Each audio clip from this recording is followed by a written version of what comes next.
Welcome to the Heroic Voice. I'm David Berge, Vice President of Heroic Publishing, and I have a pre-production copy of League of Champions trade paperback number 6, subtitled The Morrigan Wars. The Morrigan Wars are our 8-issue crossover with Henry Vogel's Southern Knights. It's 200 pages, art by George Perez, Mark Probst, Gordon Purcell, and others. A two-part cover by Henry Martinez, and I'm going to flip through this pre-production copy. Spoilers.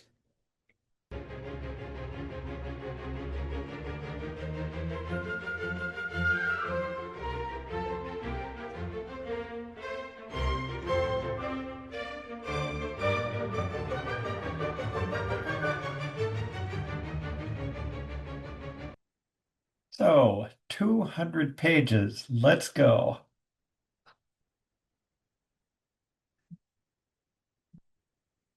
Morrigan, the star of the show. You saw a glimpse of the two composite covers. They don't work quite as well in the interior of the book bound together, but here they are. The villains are Morrigan herself, Dread, an early Southern Knights villain, the Thugmaster, and the amazing Darkon, surrounded by 10 heroes.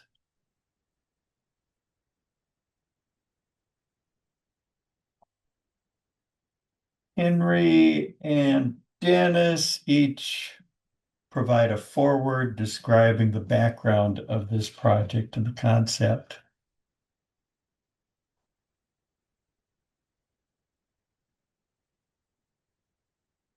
Okay, issue number 1, League of Champions number 5. Morrigan, the goddess, broods in her realm. She wants to know something and is failing. So Morrigan gates in the invincible Thugmaster into her realm, for he knows what she wants. He is clever enough to bargain. He adds conditions to the agreement and tells her what she needs to know.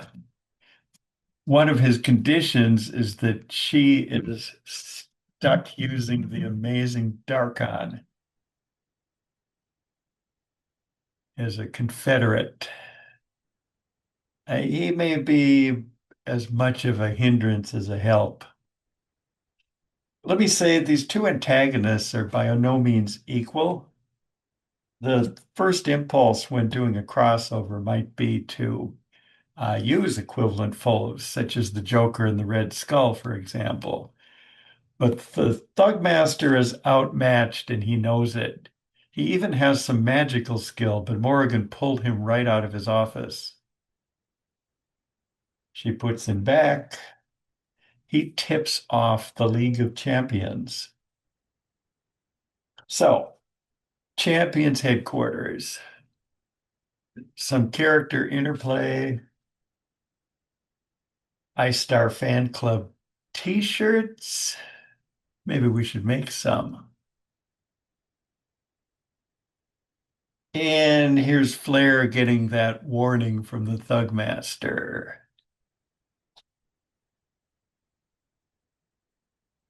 Issue 2, Southern Knights 35. This is Hampton House, the headquarters of the Southern Knights. We get a few pages of poolside interplay among 4 of the team members. A reminder that dragon can turn back into a dragon. The other woman here is Peggy. She's Electrode's girlfriend, but Electrode is the one team member who isn't here. Henry drops in some references to our publishing universe. They mention Captain Thunder and Sparkplug. David, who is Electrode, is returning to Hampton House.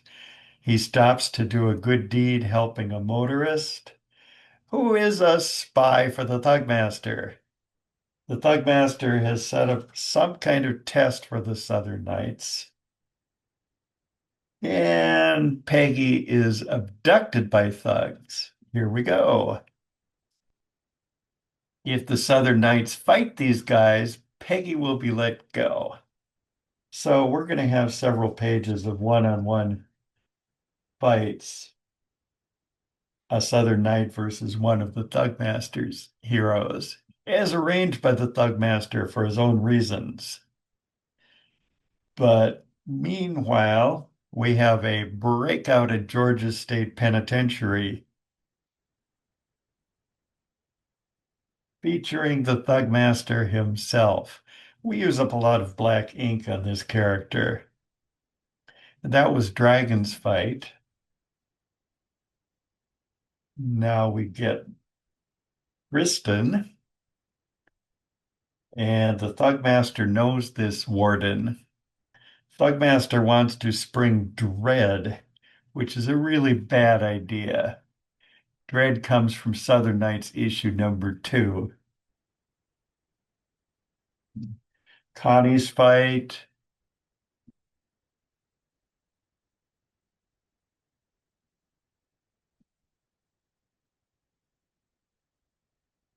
Aramis.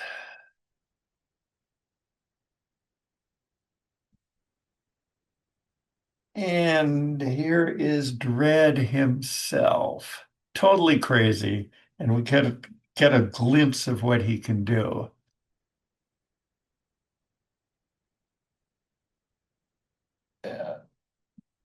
Finally, Electrode, one-on-one with one of the Thugmaster's challenges. He figures out the right approach, has the right response, which you can read. Peggy is returned, and an answering machine message. They missed something from the League of Champions. Morrigan. Oh, and someone's in the basement. What Morrigan is after is a time machine. Everybody onto the lawn, forced there by Aramis's magic. Southern Knights, Morrigan, Darkon. End of issue. Issue 3, League of Champions number 6. Ice Star got the Southern Knights answering machine. Remember those before electronic voicemail? Next, he reaches Rose, who's with the huntsman on a sleepover. They are also managing baby Olga, who is Sparkplug. Those two sort themselves out. Rose does a teleport, important foreshadowing. The League gets organized. They take off in their jump jet. And we get a few pages telling our readers who the Southern Knights are. They've been out of print for a while. 1, 2, 3, 4, 5. We also get a briefing on Morrigan, ancient Celtic goddess, but there are almost no Celtic worshippers anymore, so she's a lot less powerful. And the Southern Knights beat her once. And let me also say this meshes nicely with our own heroic publishing mythology. We have Old Norse and Olympic gods kicking around.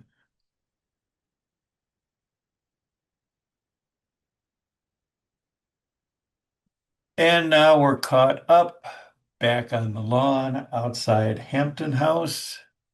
Morrigan starts to throw down with the residents. The League of Champions shows up out of the sky.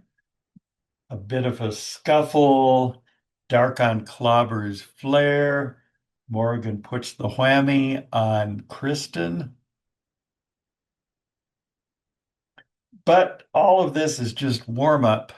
As directed, Darkon pushes a button on the time machine and 9 heroes disappear, as does Darkon. I said 9 heroes are teleported away to different times and realms. That leaves Rose. She teleports herself, and nobody makes her teleport. So Rose bitch slaps Morrigan and steals the time machine. Hmm.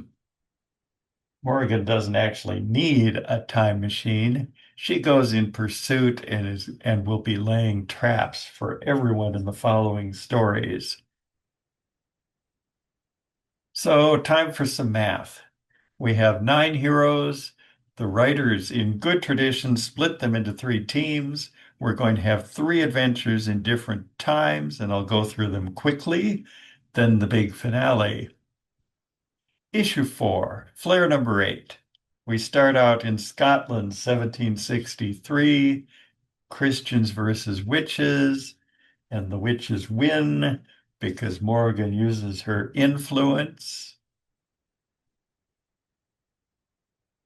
And here's Rose figuring out how to effect a rescue. But something is interfering with her, so she'll have to move quickly with this time machine. Hmm. What we have here is Icicle, Flare, and Dragon in colonial Atlanta, which, by the way, wasn't a thing. There wasn't an Atlanta in the 1760s, and so we have an alternate timeline. The 3 get organized.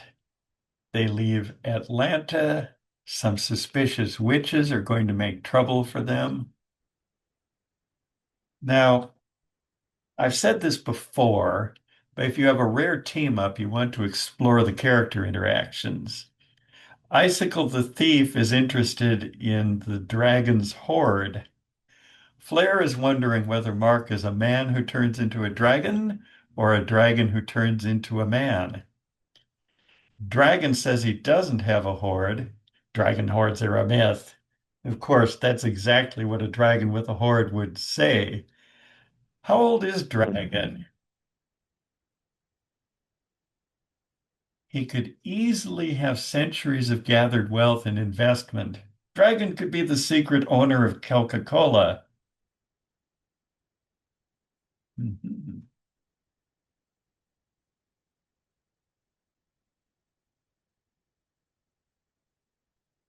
Morgan attacks. Fighting. Fighting. Fighting. Heroes win, but it wasn't the actual Morrigan. Rather, one of the local witches possessed by her. Rose appears and picks them up.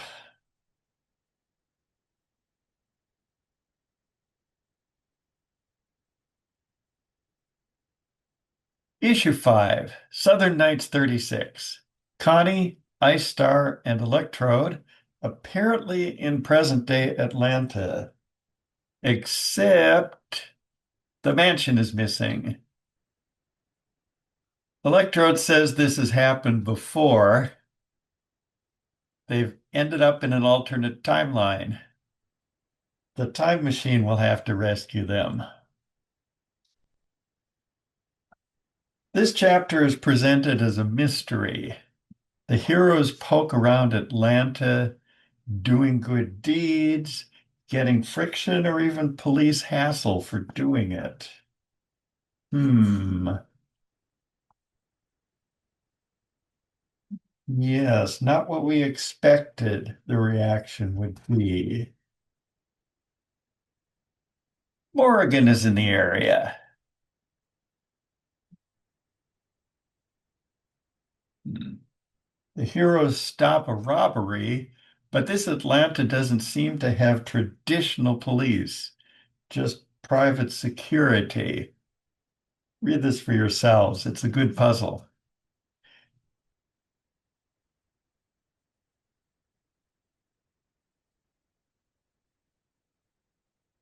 No, that didn't work either.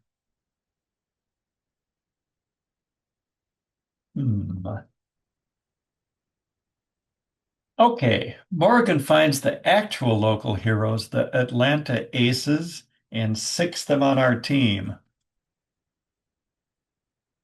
They fight, they fight. The visiting team wins. Rose shows up, and we escape Morrigan.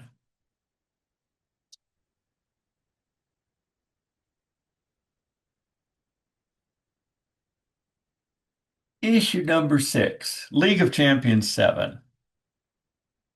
Aramis, Huntsman, and Kristen find themselves in the future, the late 21st century. This is the future of Eternity Smith, where humanity is at war with the machines. This future is the background for the Eternity Smith stories, but we never spent much time there. And this gives Dennis an opportunity to give more time to future characters, specifically Sabrina Martel and Tesseract. So this is a future time laboratory. Where else would the time travelers pop in? And it's Atlanta again. We're dealing with the Southern Knights. Everything important happens in Atlanta. Hmm. Head researcher Sabrina gets into a cultural clash with our visitors that you can read. I recall that Kristen was mind zapped by Morrigan, so she doesn't remember anything, basically a blank slate. Advanced technology can feed back what they know of Kristen's life, but Aramis gets mad, zaps the machine. To him, this is essentially indoctrination. Anyway, Kristen has some of her mind back. A little bit of historical background, more interplay, and eventually the robots are coming. Everybody suits up to fight. Incidentally, Sabrina Martel is the flare of the future. Hmm. Also, Morrigan.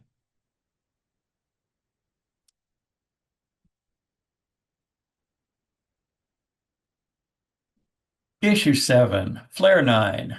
Morrigan has also shown up in the future. Continually thwarted, she is really mad. Hmm. Credit to Joe Martin for drawing the most ridiculous giant robot machine ever. Fighting. Kristen rips big pieces off the giant robot. Here's the appearance by Tesseract, a character who has appeared a lot in stories set in contemporary times. Giant robot gone. It comes down to heroes versus Morrigan. Rose pops in with the other six rescued heroes. Morrigan can't fight them all. Everybody leaves. And here we have issue 7, part 2.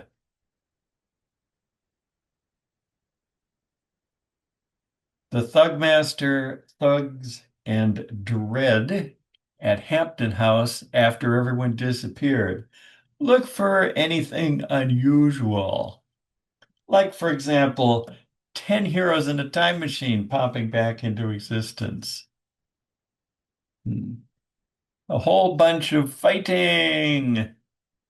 Some of these ideas are quite clever.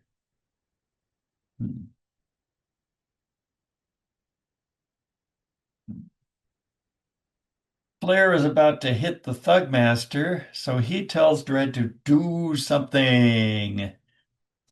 Boy, does he do something. Dredd is one of the Southern Knight's most dangerous enemies. The one thing he does is place in your mind the thing you fear most. Dragon is actually immune, but the Thugmaster put him in stasis in the prior pages, trapping him. You can read through this, discover what 9 other heroes fear the most. They are essentially incapacitated. How can they win? End of issue. Issue 8, League of Champions 8, the grand finale. Dread has trapped everyone in their own minds. Aramis seems to be hit the worst. He is lashing out in real life with magic bolts.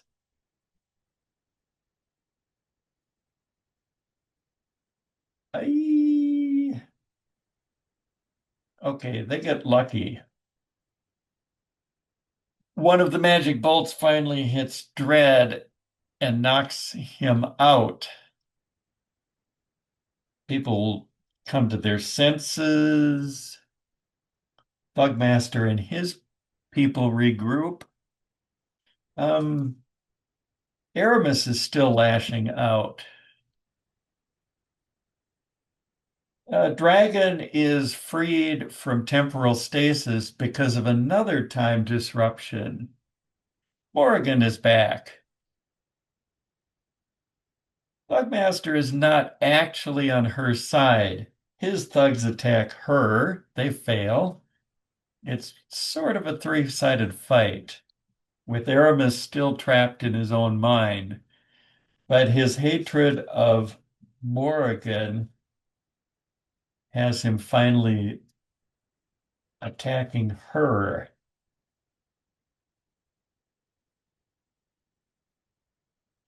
Not that he's her equal, but Rose, the empath,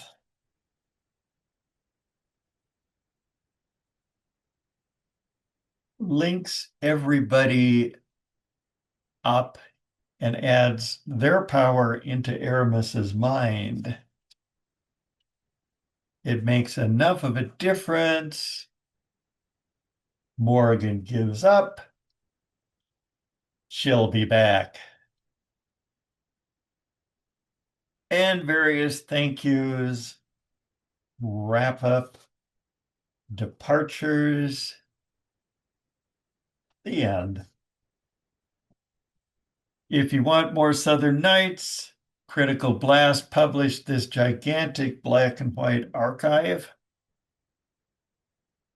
And the one right here is also published as a Southern Nights volume with the other cover. And there you go. And that's League of Champions Trade Paperback Volume 6, also known as the Morrigan Wars. I'm recording this as our Kickstarter is going, but if you missed that, you can get a digital copy through Drive-Thru Comics. You can get a software version from us or a hardcover published by Critical Blast. Much like this Flare archive cover, this is just under 500 pages. The Morrigan Wars is 40% the size. Alternatively, you can get the Southern Nights version of the Morrigan Wars in hardcover from Critical Blast if you like the Morrigan cover. If you want the entire two-part Henry Martinez cover, you have to order both the League of Champions version and the Southern Nights version, but only do that if you're a completist because the insides are the same. Critical Blast did a video about the Morrigan Wars, interviewing Dennis and Henry Vogel. Do you want to know more about the Southern Nights? We interviewed Henry Vogel about them. You can get the Critical Blast massive Southern Nights almost complete archive black and white hardcover. That is 1,100 pages, more than twice the thickness of this archive. As Henry and Dennis wrote in their individual forwards to this project, Henry had stopped publishing the Southern Nights when those two came up with the crossover idea. So we're glad to keep the Southern Nights going. Another anecdote, some of you know that artist George Perez's life's ambition was to draw every comic book character everywhere. This is a piece of it. Thank you for watching. If you like these flip-throughs, then hit that like button. And if you want more content, subscribe and tell others about the heroic voice. Thank you for watching.